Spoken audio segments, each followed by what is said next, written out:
एक सवाल लेते हैं यूट्यूब से। इनके पास यूट्यूब से हमारे पास आया है। कोचिन शिपयार्ड, इनके पास 1000 शेयर हैं। 1950 के भाव पे इन्होंने ख़रीदारी की हुई है और 2 साल का नज़रिया लेकर चल रहे हैं। काफ़ी ऊपरी स्तरों की इनकी हरीजी खरीदारी है।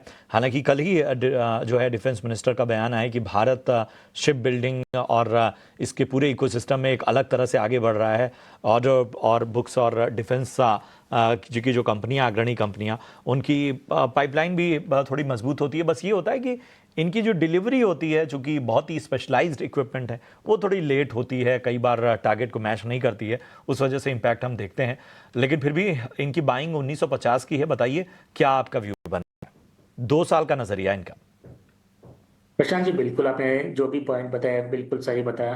क्योंकि अगर देखा जाए तो लास्ट कुछ दिनों से डिफेंस स्टॉक्स में थोड़ा बहुत कंसोलिडेशन देखने मिल रहा है। एक शार्प रैली देखने मिल रहा था सिंदूर के ऑपरेशन के टाइम पे। उसके बाद स्टॉक प्राइस में सारे मेजर डिफेंस स्टॉक्स में फिजल आउट होते हुए नजर आया। मुझे लग रहा है कि ये जो कंसोलिडेशन है थोड़ा और एक्सटेंड हो सकता है, लेकिन मुझे लग रहा है कि इसका कुछ लॉन्ग टर्म चार्ट पे वीकनेस नजर नहीं आ रहा है। स्पेशली कोचिन शिपयार्ड की बात करते हैं तो सपोर्ट्स की बात करते हैं तो सपोर्ट 1600 के अराउंड सपोर्ट स्ट्रॉन्ग बेस बन चुका है। और मुझे लग रहा है कि एक छोटा सा रेजिस्टेंस है यहाँ पे 1810 के आसपास। ये लेवल जो है अगर निकलना चाहिए, क्योंकि अगर देखा जाए तो मल्टीपल टाइम्स वही से स्टॉक प्राइस रिवर्स होते हुए नजर आ रहा है। एक बार 1810 का लेवल अगर निकल जाता है तो जल्दी ही मुझे लग रहा है कि एक अच्छा रैली देखने मिल सकता है। तो 1600 के स्टॉक अभी बना रह सकते हैं, क्योंकि लॉन्ग टर्म चार्ट पे अभी भी तेजी है स्टॉक्स में। डिफेंस स्टॉक्स में मुझे लग रहा है कि आउट परफॉर्म कर सकते हैं 5 से 6 महीने टाइम पीरियड में। यूट्यूब से एक सवाल और ले लेते हैं। भावेश का सवाल है यूट्यूब से। दिव्यानी इंटरनेशनल पर सवाल है। 950 क्वांटिटी है 146 के भाव से, और फिलहाल जो है 138 के आसपास कारोबार कर रहा है।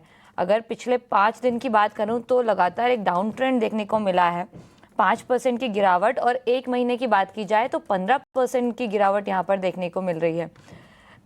क्या किया जाए? शेयर में लगातार एक डाउन ट्रेंड चल रहा है पिछले 6 महीने से, और 1 साल में भी देखें तो कुछ अच्छा खासा कारोबार किया नहीं है इस शेयर ने।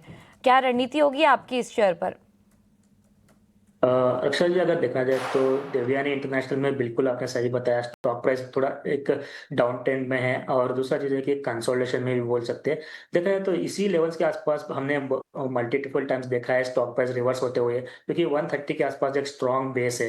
क्योंकि अगर देखा जाए तो 2023 और 2024 में भी यहाँ से लेवल से स्टॉक प्राइस रिवर्स होते हुए नजर आ रहा है। मुझे लग रहा है कि इसमें मेजर चार्ट में ऐसा देखा जाए तो ट्रेंडिंग तो है नहीं, लेकिन यह इसी लेवल से बाउंस होते हुए नजर आ रहा है स्टॉक प्राइस में। तो अगर 130 के ऊपर, मुझे लग रहा है कि जब तक इसके ऊपर है 135 से 130 के ऊपर, मुझे लग रहा है कि वापस एक बार तेजी देखने मिल सकती है। लेकिन ऊपरी समय में देखा जाए तो रेजिस्टेंस की बात करते हैं तो 170 180 के आसपास ही नजर आ रहा है। तो ओवरऑल एक ब्रॉडर रेंज में है चार्ट, ऑलमोस्ट देखा जाए तो लास्ट 3-4 साल से। तो उसके चलते मुझे लग रहा है कि 135 का स्टॉप रखना चाहिए स्ट्रिक्टली। 135 के नीचे निकलता है, फिसलता है, तो मुझे लग रहा है कि एक अच्छा डाउन टिक देखने मिल सकता है। ओवरऑल बाउंस के लिए वेट करना चाहिए। अगर ऊपर की ओर 160 से 170 के आसपास आता है तो उनको निकल जाना चाहिए। थोड़े दूसरे अच्छे स्टॉक्स में निवेश करने के लिए कोशिश करना चाहिए।